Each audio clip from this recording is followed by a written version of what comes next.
என்றும் நேசமணி சமையலில் இன்றைக்கி நம்ம பார்க்க போகிற ரெசிபி பெரியவங்கலேருந்து சின்னவங்க வரைக்கும் எல்லாருக்குமே பிடிக்கக்கூடிய சமோசா தாங்க பண்ணியிருக்கிறோம். அந்த சமோசா கோதுமை மாவில் நல்லா மொறுன்னு சூப்பராக செஞ்சு எடுத்துருக்கேங்க. இன்றைக்கி பிறந்தநாள் மட்டும் திருமண நாள் கொண்டாடுற எல்லோருக்குமே என்னுடைய வாழ்த்துக்கள். இப்போ வாங்க நம்ம ரெசிபி எப்படி பண்ணலான்னு பார்த்துடலாம். 2 கப்பு கோதுமை மாவு சேர்த்துக்கலாங்க. உப்பு தேவையான அளவு சேர்த்துக்கலாம். பாருங்கள், நல்லா கலந்து விட்டுக்கலாம். ஃபஸ்ட்டு இப்போ சூடான எண்ணெய் ஒரு 2 ஸ்பூன் விட்டுக்கிறேங்க. நல்லா சூடாக இருக்குது, நல்லா கலந்து விட்டுக்கலாம். மாவில் எல்லா பக்கமும் இந்த எண்ணெய் படுறாப்புல நல்லா இந்த மாதிரி பிசைஞ்சு விட்டுக்கலாம். நல்லா கிளறி எடுத்துக்கிட்டேன். கொஞ்சம் கொஞ்சமாக தண்ணி சேர்த்து நல்லா சப்பாத்தி மாவு பதத்துக்கு நல்லா பிசைஞ்சு எடுத்துக்கலாம்.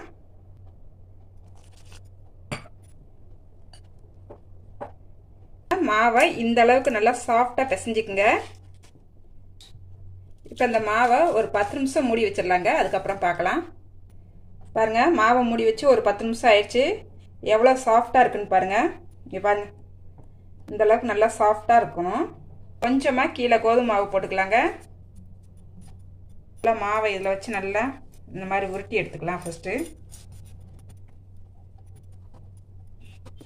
மாவை இந்த மாதிரி நீளமாக உருட்டி எடுத்துக்கிட்டேங்க. இப்போ இதிலேருந்து சின்ன சின்ன உருண்டையாக போட்டுக்கலாங்க. பாருங்கள், இந்த அளவுக்கு போட்டுக்கலாம். பாருங்கள், நான் எல்லா உருண்டையும் போட்டு எடுத்துக்கிட்டேங்க. எனக்கு இன்றைக்கி 10 உருண்டை வந்திருக்குங்க. இப்போ நம்ம ஒன்றா உருட்டி எடுத்துக்கலாம். மற்ற எல்லாத்தையுமே இந்த மாதிரி பவுலில் போட்டு மூடி வச்சிடலாங்க. வெளியிலேயே வச்சுருந்தா காஞ்சு போயிடும். இதில் கொஞ்சமாக கோதுமை மாவு மேலே தூவிட்டுக்கலாம். நல்லா உருட்டிக்கலாங்க.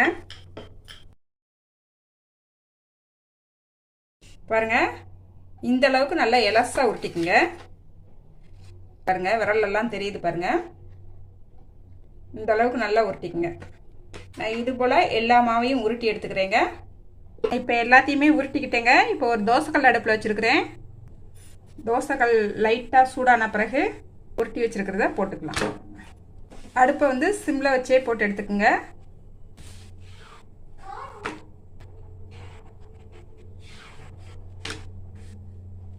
அங்கங்கே வெள்ளை வெள்ளையாக தெரியுது பாருங்கள். இந்த அளவுக்கு வந்தால் போதுங்க. இதை எடுத்துக்கலாம். இது போல் நான் எல்லாத்தையுமே சுட்டு எடுத்துக்கிறேங்க. நான் எல்லாத்தையுமே போட்டு எடுத்துக்கிட்டேங்க. இப்போ ஒரு 5 பீஸ் மட்டும் நான் எடுத்துக்கிறேன். 5 நல்லா கட் பண்ணி எடுத்துக்கலாம். நல்லா ஒன்று போல் அடுக்கிக்குங்க. அப்போ தான் கட் பண்ணாலும் நம்மளுக்கு ஒன்று போல் வருங்க. இப்போ இதை நம்ம கட் பண்ணிக்கலாங்க. நான் 3 பகுதியாக கட் பண்ணி எடுத்துக்கிட்டேன். இந்த பகுதியும் நம்ம யூஸ் பண்ணுவோம், வேஸ்ட் பண்ண மாட்டோம். அதை எப்படி யூஸ் பண்ணலான்னு சொல்கிறேன். பாருங்கள், இப்போ நம்மளுக்கு இதில் 5 வந்திருக்குது, இதுலேயும் 5 வந்திருக்குது, இதுலேயும் 5 வந்திருக்குங்க. இப்போ நம்ம 15 பீஸ் இதில் வந்திருக்குது. அதே போல் அடுத்த 5 கட் பண்ணோம்னா அதில் 15 பீஸ் வரும். நம்மளுக்கு 30 சமோசா இன்றைக்கி நம்மளுக்கு வருங்க. இது போல் நான் அடுத்ததையும் கட் பண்ணி எடுத்துக்கிறேன். 2 பல்லாரி வெங்காயத்தை இந்த மாதிரி கட் பண்ணி வச்சுருக்கேங்க. நல்லா நைஸாக கட் பண்ணி வச்சுருக்கிறேன். 1/2 ஸ்பூன் வத்தப்பொடி, 1/2 ஸ்பூன் மல்லிப்பொடி, ஒரு 1/4 ஸ்பூன் கரம் மசாலா, 1/4 ஸ்பூன் மஞ்சத்தூள். இப்போ இதை சேர்த்துக்கலாங்க. ஒரு 1/4 ஸ்பூனுக்கு பெருங்காயத்தூளும் சேர்த்துக்கலாம். இதுக்கு தேவையான அளவு மட்டும் உப்பு சேர்த்துக்கலாம். இப்போ இதை நல்லா கலந்து எடுத்துக்கலாம். வெங்காயத்தை நம்ம வதக்கி சேர்க்கலை இன்றைக்கி, அப்படியே முழுசாக பச்சையாக தான் சேர்க்குறோம். சமோசா வேகும் போதையே இந்த வெங்காயமும் நல்லா வெந்து வந்துடும். இந்த மாதிரி செஞ்சு பாருங்கள், ரொம்ப டேஸ்ட்டாக இருக்குங்க. நம்ம ரெடி பண்ணி எடுத்துக்கிட்டாச்சு. இப்போ இதுவுமே இப்படியே இருக்கட்டுங்க. இப்போ பேஸ்ட் ஒன்று ரெடி பண்ணிக்கிற போகிறோம். இதுக்கு 2.5 ஸ்பூன் வந்து கோதுமை மாவு எடுத்து வச்சுருக்கிறேன். இதை லைட்டாக தண்ணி ஊற்றி நல்லா கரைச்சி எடுத்துக்கலாம். இந்த அளவுக்கு நல்லா கரைச்சி எடுத்துக்குங்க. பாருங்கள், மீதமுள்ள சப்பாத்தி மாவை நம்ம கட் பண்ணி வச்சோம் பாருங்கள், அதை நான் பொரிச்சு எடுத்துக்கிட்டேங்க. இப்போ இதையுமே இந்த வெங்காயத்தோடு சேர்த்துக்கலாம். சேர்த்து நல்லா கலந்து விட்டுக்கலாம். பாருங்கள், இந்த மாதிரி ஒரு சீட் எடுத்துக்கலாம். ஃபஸ்ட்டு நல்லா இந்த மாதிரி கோன் கணக்கில் இந்த மாதிரி ஃபஸ்ட்டு மடக்குங்க. மடக்கிட்டு இந்த இடத்துல நல்லா பேஸ்ட் அந்த மாதிரி தடவி விட்டுக்குங்க. இந்த மாதிரி மடக்கிக்குங்க, தெரியுதா? அப்புறம் நம்ம கையில் எடுத்துக்கலாம். பார்த்தீங்களாங்க, அவ்வளோதான். இதுக்குள்ளே தான் ஸ்டஃபிங் வச்சுக்கிற போகிறோம். நல்லா ஒரு 1.5 ஸ்பூனுக்கு வச்சுக்கலாங்க. 1.5 ஸ்பூனுக்கு நல்லா வச்சுக்கிட்டாச்சு. இப்போ பாருங்கள், நல்லா இதை அமுக்கி விட்டுருங்க. இப்போ நம்ம இங்கெல்லாம் இந்த பேஸ்ட்டை தடவி விட்டுக்கலாம். இப்போ பாருங்கள், நல்லா இந்த மாதிரி அமுக்கி விட்டுக்குங்க. இந்த மாதிரி சின்ன ஓட்டையிலேருந்து நம்மளுக்கு எப்படியும் வெளியே வராது, அதனால் அது அப்படியே இருக்கட்டும். இங்கே பாருங்கள், அப்படி மடக்கி விட்டுட்டு இந்த மாதிரி மடக்கி விட்டுட்டு மிச்சம் உள்ள மாவை இந்த சைடுக்கு இப்படி மடக்கி விட்டுடலாம். அவ்வளோதான், நம்மளுக்கு சுத்தமாக பிரிஞ்சே வராது. சூப்பராக ரெடி ஆகிடுச்சு பாருங்கள். நம்மளுக்கு இதில் எப்படி பண்ணுறதுன்னு காட்டிடுறேன். என்னங்க நீங்கள் நீளமாக இருக்கிறதுலையே பண்ணி காட்டுறீங்க, இந்த மாதிரி வெட்டினீங்களே அதில் செஞ்சு காட்டலேன்னு நீங்கள் மனசில் நினைக்கிறது எனக்கு கேட்குது.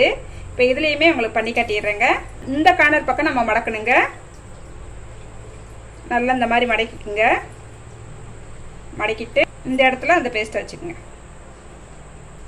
பாருங்கள், இந்த இடத்துல பேஸ்ட்டை வச்சுட்டு பாருங்கள், இப்படியே நீளமாக மடக்கிடுங்க. அவ்வளோதாங்க. இப்போ இதுக்குள்ளே நம்ம ஸ்டஃபிங் வச்சுக்கலாம். இப்போ இந்த இடத்துலலாம் நம்ம இந்த பேஸ்ட்டை தடவி வைக்கலாம்.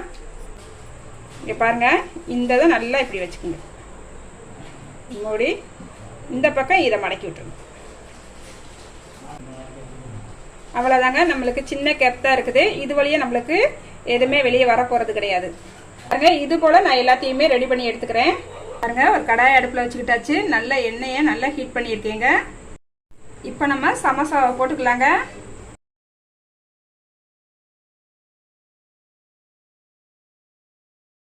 போட்டு ஒரு செகண்ட் ஆனா பிறகு திருப்பிக்கலாங்க. முதல்ல திருப்பிடாதீங்க, பிரிஞ்சு போயிடும்.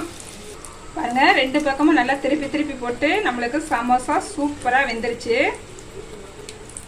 இல்லை ஒன்று போல செவந்து வந்திருக்கு பாருங்க. இப்போ நம்ம சமோசாவை எடுத்துக்கலாங்க. இது போல நான் எல்லா சமோசாவையும் போட்டு எடுத்துக்கிறேங்க. பாருங்க, நம்மளுக்கு சமோசா எல்லாமே சூப்பராக மொறு மொறுன்னு ரெடி ஆயிருக்குங்க. இங்கே பாருங்க, கோதுமை மாவில் தான் செஞ்சேன்ட்டு யாருமே கண்டுபிடிக்க முடியாது, அந்த அளவுக்கு சூப்பராக இருக்குங்க. அப்படியே மொறு மொறுன்ட்டிங்க பாருங்க. உள்ளே வச்ச நம்ம வெங்காயம்லாம் பாருங்க நல்லாவே வெந்திருக்கு பாருங்க.